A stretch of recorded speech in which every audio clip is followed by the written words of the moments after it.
miracles. He did all these things. I do believe in Jesus, and I am a Christian. What's a follower?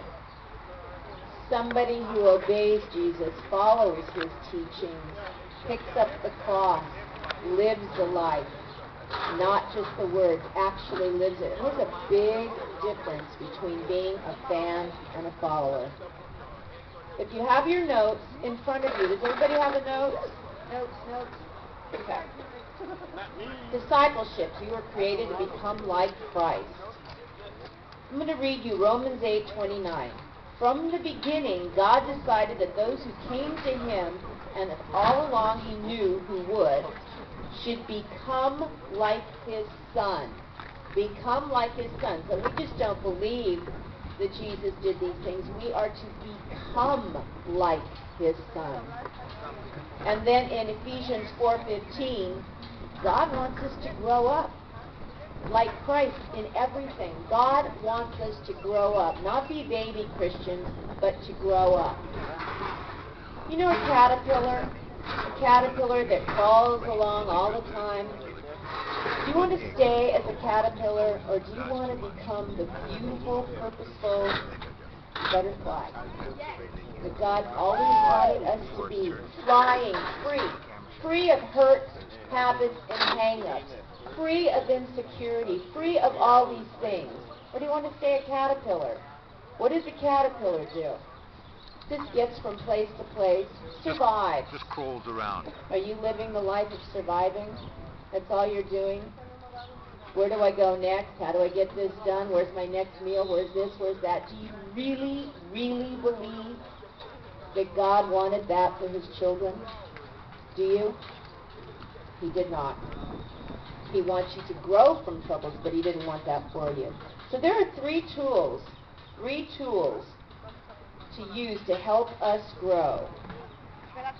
I'm going to read Romans 8:28. In all things God works for the good of those who love him, who have been called according to his purposes. We have to start with that. That means we believe in faith. That means we believe in faith. Our next fill-in here is God uses trouble to teach us to trust him.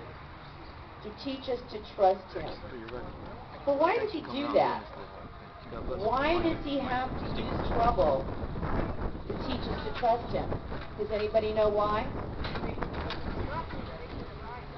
Opens you up, opens your eyes, gets your attention, that's for sure. Absolutely. How do you handle troubles? How do you handle troubles? Did you say stalker? Oh. Interesting. Yeah, it's that ear that I've lost. Pretty funny. Got me in a lot of trouble with losing part of my hearing. Oh my goodness.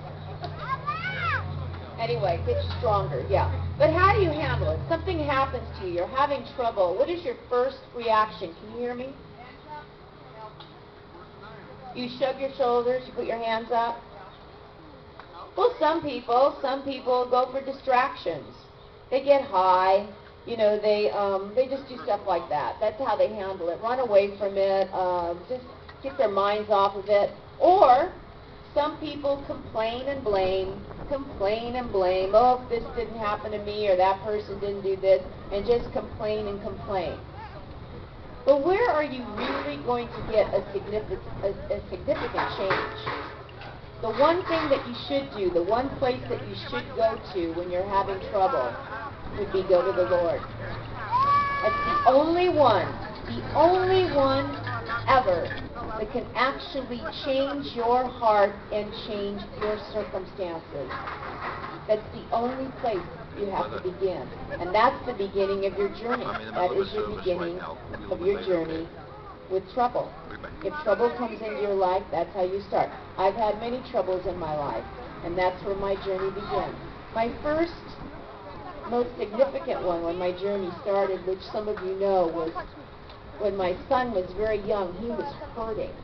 He was hurting bad, and I couldn't save him. I couldn't save him, and I had to turn to the Lord. He got my attention. I prayed and prayed, and I was on my knees, but I was on my knees, and I didn't know that, for myself, too.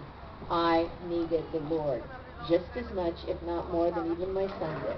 I really needed the Lord, and I didn't know that. And he got my attention, and my journey has begun, and it's been an amazing journey.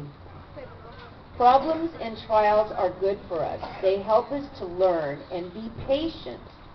And patience develops strength of character in us and helps us to trust God more each time we use it, until finally our hope and faith are strong and steady. Romans 5:3-4.